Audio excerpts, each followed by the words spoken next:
اعوذ باللہ من الشیطان الرجیم بسم اللہ الرحمن الرحیم رب اشرح لی صدری ویسر لی امری واحلل عقدۃ من لسانی یفقہوا قولی رب زدنی علما۔ السلام علیکم ورحمۃ اللہ وبرکاتہ۔ اللہ تعالیٰ کا شکر ہے، اس نے ہمیں قرآن پاک کو پڑھنے کی، سمجھنے کی توفیق عطا فرمائی۔ احسان ہے رب العالمین کا، جس نے ہمارے والدین کو توفیق دی کہ وہ اپنے بچوں کو اس تعلیم کی طرف بھی دھیان دیں۔ قرآن مجید کا پڑھنا، دوسروں کو پڑھانا بہت ہی متبرک کام ہے۔ حضور صلی اللہ علیہ وآلہ وسلم نے فرمایا، بہترین ہیں وہ لوگ جو قرآن سیکھیں اور سکھائیں، وہ طالب علم جو خود بھی پڑھیں اور دوسروں کو بھی پڑھائیں۔ ایک اور حدیث میں آتا ہے کہ جو قرآن پڑھتے ہیں اور پڑھاتے ہیں وہ اللہ کے چنے ہوئے بندے ہوتے ہیں۔ سلام ہے ان سب اساتذہ کی خدمت میں، انہی کی کوششوں سے ہم یہاں تک پہنچے ہیں۔ اللہ تعالیٰ انہیں دنیا اور آخرت کی خوشیاں نصیب کرے، آمین ثم آمین۔ تو عزیزو، چلیے سب سے پہلے ہم سورہ فاتحہ کا ترجمہ پڑھتے ہیں۔ اس کا نام الفاتحہ اس کے مضمون کی مناسبت سے ہے۔ فاتحہ اس چیز کو کہتے ہیں جس سے کسی مضمون یا کتاب یا کسی شے کا افتتاح ہو۔ حضور صلی اللہ علیہ وآلہ وسلم کی نبوت کے بالکل ابتدائی زمانہ کی صورت ہے یہ۔ بالکل معتبر روایات سے معلوم ہوتا ہے کہ سب سے پہلی مکمل صورت جو محمد صلی اللہ علیہ وسلم پر نازل ہوئی وہ یہی ہے۔ اس سے پہلے صرف متفرق آیات نازل ہوتی تھیں۔ دراصل یہ سورہ ایک دعا ہے جو خدا نے ہر اس انسان کو سکھائی ہے جو اس کی کتاب کا مطالعہ شروع کر رہا ہو۔ کتاب کی ابتدا میں اس کو رکھنے کا مطلب یہ ہے، اگر تم واقعی اس کتاب سے فائدہ اٹھانا چاہتے ہو تو پہلے خداوند عالم سے یہ دعا کرو۔ انسان فطرتاً دعا اسی چیز کی کیا کرتا ہے جس کی طلب اور خواہش اس کے دل میں ہوتی ہے، اسی صورت میں کرتا ہے جب کہ اسے یہ احساس ہو کہ اس کی مطلوبہ چیز اس ہستی کے اختیار میں ہے جس سے وہ دعا کر رہا ہے۔ تو قرآن کی ابتدا میں اس دعا کی تعلیم دے کر گویا انسان کو یہ تلقین کی گئی ہے کہ وہ اس کتاب کو راہ راست کی جستجو کے لیے پڑھے، طالب حق کسی ذہنیت سے لے کر پڑھے اور یہ جان لے کہ علم کا سرچشمہ خداوند عالم ہے، اس لیے اسی سے رہنمائی کی درخواست کر کے پڑھنے کا آغاز کرے۔ اس مضمون کو سمجھ لینے کے بعد یہ بات خود واضح ہو جاتی ہے کہ قرآن اور سورہ فاتحہ کے درمیان حقیقی تعلق دعا اور جواب دعا کا سا ہے۔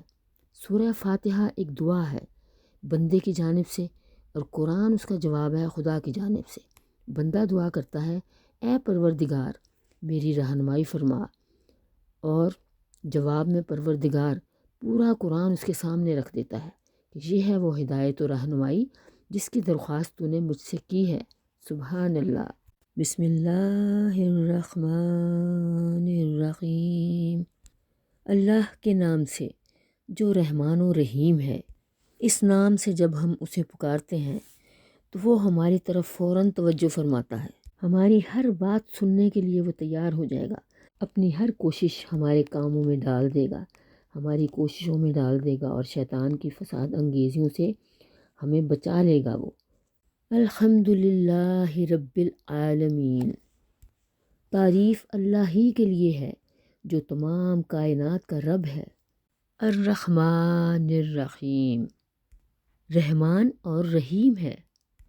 سورہ فاتحہ ایک دعا ہے، لیکن دعا کی ابتدا اس ہستی کی تعریف سے کی جا رہی ہے جس سے ہم دعا مانگنا چاہتے ہیں۔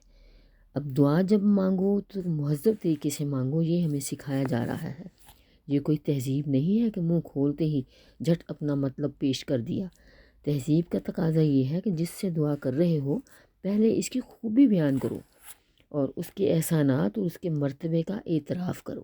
مالک یوم الدین، روز جزا کا مالک ہے، یعنی اس دن کا مالک جب کہ تمام اگلی پچھلی نسلوں کو جمع کر کے ان کے کارنامہ زندگی کا حساب لیا جائے گا۔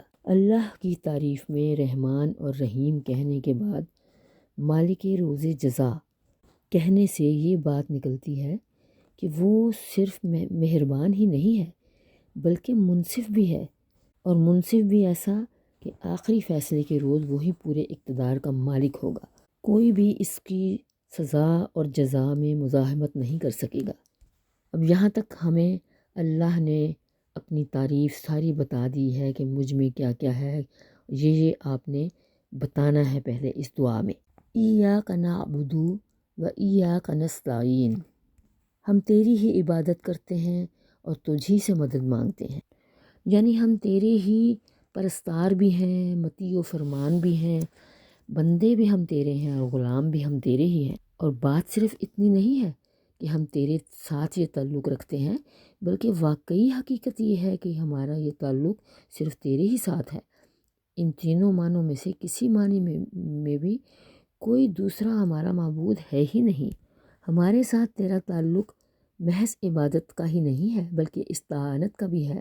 ہم جانتے ہیں کہ ساری کائنات کا رب تو ہی ہے اور ساری طاقتیں تیرے ہی ہاتھ میں ہیں، ساری نعمتوں کا تو ہی اکیلا مالک ہے، اس لیے ہم اپنی حاجتوں کی طلب میں تیری ہی طرف رجوع کرتے ہیں، تیرے ہی آگے ہاتھ ہمارا پھیلتا ہے اور تیری مدد ہی پر ہمارا اعتماد ہے، اور اسی بنا پر ہم اپنی یہ درخواست لے کر تیری خدمت میں حاضر ہو رہے ہیں۔ اہدنا الصراط المستقیم، ہمیں سیدھا راستہ دکھا جس پر چل کر ہم سچی فلاح و سعادت حاصل کر سکیں۔ یہ ہے وہ درخواست جو قرآن کا مطالعہ شروع کرتے ہوئے بندہ اپنے خدا کے حضور پیش کرتا ہے۔ صراط الذین انعمت علیہم، یہ اس سیدھے راستے کی تعریف ہے جس کا علم ہم اللہ تعالیٰ سے مانگ رہے ہیں، یعنی وہ راستہ جس پر ہمیشہ سے تیرے منظور نظر لوگ چلتے رہے ہیں، وہ بے خطا راستہ کہ قدیم ترین زمانہ سے آج تک جو شخص جو گروہ بھی اس پر چلا وہ تیرے انعامات کا مستحق ہوا اور تیری نعمتوں سے مالا مال ہو کر رہا۔ غیر المغضوب علیہم ولا الضالین، جو لوگ معتوب نہیں ہوئے، جو بھٹکے ہوئے نہیں ہیں، یعنی انعام پانے والوں سے ہماری مراد وہ لوگ نہیں ہیں جو بظاہر عارضی طور پر تیری دنیوی نعمتوں سے سرفراز تو ہوتے ہیں مگر دراصل وہ تیرے غضب کے مستحق ہوا کرتے ہیں اور اپنی فلاح و سعادت کی راہ گم کیے ہوئے ہوتے ہیں۔ انعام سے مراد ہماری حقیقی اور پائیدار انعامات ہیں جو راست روی اور خدا کی خوشنودی کے نتیجہ پر ملا کرتے ہیں، نہ کہ وہ عارضی اور نمائشی انعامات جو پہلے بھی فرعونوں اور نمرودوں اور قارونوں کو ملتے رہے ہیں اور آج بھی ہماری آنکھوں کے سامنے بڑے بڑے ظالموں اور بدکاروں اور گمراہوں کو ملے ہوئے ہیں۔ وہ خوشی سے پھولے نہیں سماتے کہ اللہ کا فضل ہے ہم پر۔ عزیزو، ہم نے ترجمے کے ساتھ زیادہ تر تفسیر بتانے کو ترجیح دی ہے، اس سے آپ کو اچھی طرح سمجھ میں آ جائے گا۔ عزیزو، کچھ احادیث آپ کو بتاتے چلیں۔ سیدنا صوبان سے روایت ہے کہ رسول اللہ صلی اللہ علیہ وآلہ وسلم جب نماز سے فارغ ہوتے تو 3 مرتبہ فرماتے، استغفر اللہ، استغفر اللہ، استغفر اللہ، اے اللہ میں تجھ سے بخشش مانگتا ہوں۔ پھر یہ دعا پڑھتے، اللہم انت السلام و منک السلام تبارک یا ذا الجلال والاکرام، الہی آپ سلامتی والے ہیں، آپ سے سلامتی حاصل ہوتی ہے، آپ بابرکت ہیں، اے بزرگی اور عزت والے۔ حضرت معاذ بن جبل سے روایت ہے کہ حضور صلی اللہ علیہ وآلہ وسلم نے میرا ہاتھ پکڑ کر فرمایا، مجھے تم سے محبت ہے۔ میں نے عرض کیا، مجھے بھی آپ سے محبت ہے۔ فرمایا، نماز کے بعد ہمیشہ یہ دعا پڑھا کرو، ربی آئینی علی ذکرک و شکرک و حسن عبادتک، الہی مجھے مدد دے کہ میں آپ کی یاد، آپ کا شکر اور آپ کی خوب عبادت کرتا رہوں۔ حضرت مغیرہ بن شعبہ سے روایت ہے کہ نبی صلی اللہ علیہ وسلم ہر نماز کے بعد یہ پڑھتے تھے، لا الہ الا اللہ وحدہ لا شریک لہ، لہ الملک و لہ الحمد وہو علی کل شیء قدیر، اللہم لا مانع لما اعطیت ولا معطی لما منعت ولا ینفع ذا الجد منک الجد۔ اللہ کے سوا کوئی معبود نہیں، وہ اکیلا ہے، اس کا کوئی شریک نہیں، اسی کی بادشاہی ہے اور وہی سزاوار حمد و ثنا ہے، اور وہی ہر چیز پر قادر ہے۔ الہی نہیں روک سکتا جو آپ عطا کریں، اور نہیں کوئی دے سکتا جو آپ روک دیں، اور نہیں فائدہ دے سکتی کسی دولت مند کو اس کی دولت آپ کے عذاب سے۔